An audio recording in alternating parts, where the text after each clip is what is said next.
नमस्कार दोस्तों, मेरा नाम है आदित्य कुमार रवि और मैं आप सभी का स्वागत करता हूं तर्कवाद शो के नए एपिसोड में, जहां हम बात करेंगे प्रधानमंत्री के चाइना विजिट के मायने, जहां हम बात करेंगे प्रधानमंत्री की लाल आंखें दिखाने वाली नीति की, जहां हम बात करेंगे प्रधानमंत्री की अमेरिका के साथ दोस्ती की। अब क्या लाल आंखें दिखा पा रहे हैं प्रधानमंत्री चाइना को, या दोस्ती की जो नीति उन्होंने बनाई थी डोनाल्ड ट्रंप के साथ वो कितनी कारगर साबित हुई है? तमाम बातें करेंगे हम आज। कहते हैं राजनीति में जब दूरियां नापी जाती हैं तो हवाई यात्राएं बहुत कुछ कह जाती हैं, और जब दिल्ली से बीजिंग की उड़ान भरने वाला नेता नरेंद्र मोदी हो तो ये सिर्फ कूटनीति नहीं, एक संदेश भी होता है, शायद दोस्तों और दुश्मनों दोनों के लिए। 31 अगस्त से लेकर 1 सितंबर 2025 तक चीन के तियानजिन शहर में शंघाई सहयोग संगठन सीएसओ की बैठक आयोजित हो रही है।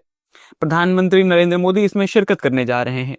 ये महज एक अंतर्राष्ट्रीय शिखर सम्मेलन नहीं, बल्कि एक भू राजनीतिक जियोपॉलिटिकल संदेश है, वो भी एक ऐसे समय में जब चीन और भारत के संबंध 2020 के गलवान घाटी के संघर्ष के बाद बहुत नाजुक दौर से गुजर रहे हैं।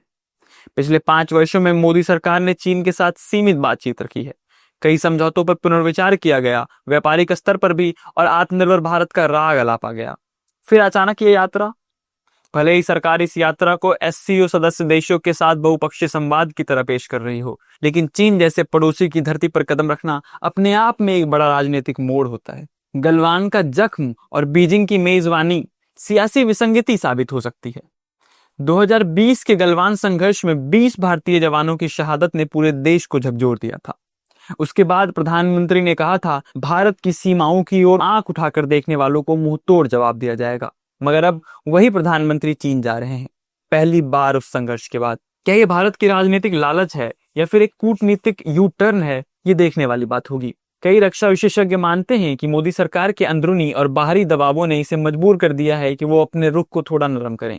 अमेरिका से मिल रहे मिश्रित संकेत, रूस के साथ ऊर्जा साझेदारी और ब्रिक्स जैसे मंचों की राजनीतिक मजबूरी ने भारत को चीन से बात करने के लिए विवश कर दिया है। और टैरिफ जो 50% लगा दिया है अमेरिका ने भारत पर, वो तो आप जानते ही हैं। अमेरिका को इससे क्या संदेश जा रहा है वो देखने वाली बात है। इस यात्रा से वॉशिंगटन में कुछ माथे जरूर सलामी दे रहे होंगे।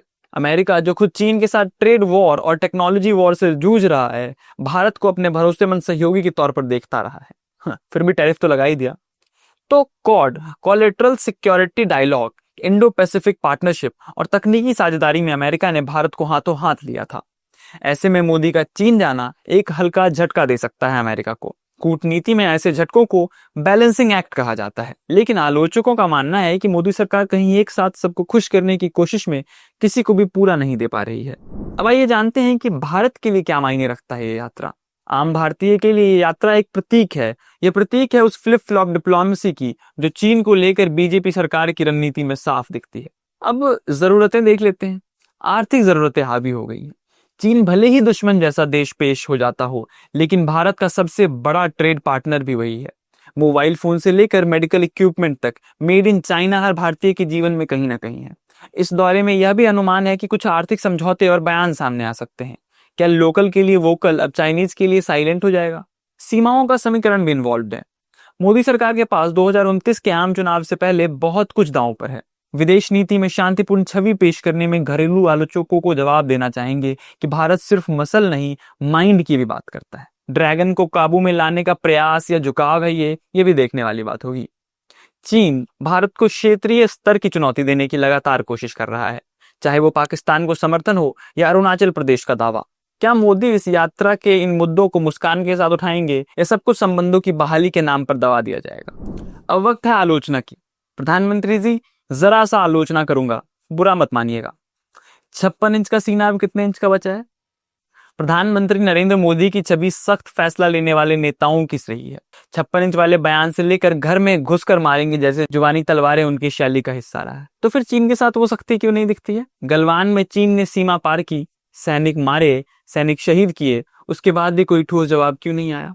अब उन्हीं की जमीन पर जाकर सम्मेलन में शामिल होना क्या ये सख्ती है या सफेदी? कुछ लोग तो तंज कस रहे हैं कि मोदी जी एससीओ में जा रहे हैं, लेकिन पहले बीजेपी के कार्यकर्ताओं को समझाना चाहिए कि चीन के ऐप से ज्यादा खतरनाक चीनी नीतियां होती हैं। चीन के लिए क्या इस यात्रा की अहमियत है वो भी अब जान लेते हैं। चीन भी इस समय वैश्विक मंच पर अलग थलग पड़ा है। अमेरिका के साथ तनाव, यूरोप में अविश्वास और कोविड-19 की विरासत ने उसकी छवि को धूमिल कर दिया है। ऐसे में भारत जैसे लोकतांत्रिक देश का चीन का दौरा करना वैधता को ग्लोबल लेवल पर मंजूरी देना होगा। बीजिंग की कोशिश होगी कि भारत से व्यापक समझौते के रास्ते खोले जाएं और एससीओ में भारत की भागीदारी को अपनी कामयाबी की तरह पेश किया जाए। पर इन सबसे भारत को क्या मिलेगा? वास्तविकता यही है कि भारत को कुछ भी खास नहीं मिलने वाला, सिवाय इस संदेश के कि वो खुद को एक जिम्मेदार वैश्विक शक्ति मानता है। हाँ, अगर मोदी सरकार एससीओ मंच से आतंकवाद, सीमा विवाद और वैश्विक संस्थाओं के सुधार जैसे मुद्दे उठाती है तो ये दौरा सार्थक हो सकता है। लेकिन अगर यह केवल फोटो खिंचवाने और शिष्टाचार यात्रा बनकर रह जाए तो सिर्फ एक डिप्लोमेटिक टूरिज्म कहलाएगा। अब लेकिन जनता भी पूछ रही है कि फायदा क्या है? देश के आम नागरिकों को तो बस इतना जानना है कि गलवान के शहीदों को कब इंसाफ मिलेगा, चीन की घुसपैठ पर कितने पुरिंदे जमा हुए और एससीओ से वाकई कुछ निकलेगा या मोदी जी चीन जाकर सिर्फ चाय पियेंगे। प्रधानमंत्री मोदी की चीन यात्रा डिप्लोमेसी का नया अध्याय बन सकती है, लेकिन उसकी स्याही कितनी गाढ़ी होगी इस बात पर निर्भर करता है कि वो वहां जाकर कहते क्या हैं और करते क्या हैं। अब देखना यह है कि बीजिंग में मोदी का भाषण चीन को चुनौती देता है या भाईचारे की बांसुरी बजाता है। तब तक बने रहें आप तर्कवाद शो के साथ। मैं आदित्य आप सभी से इजाजत चाहता हूँ। नमस्कार।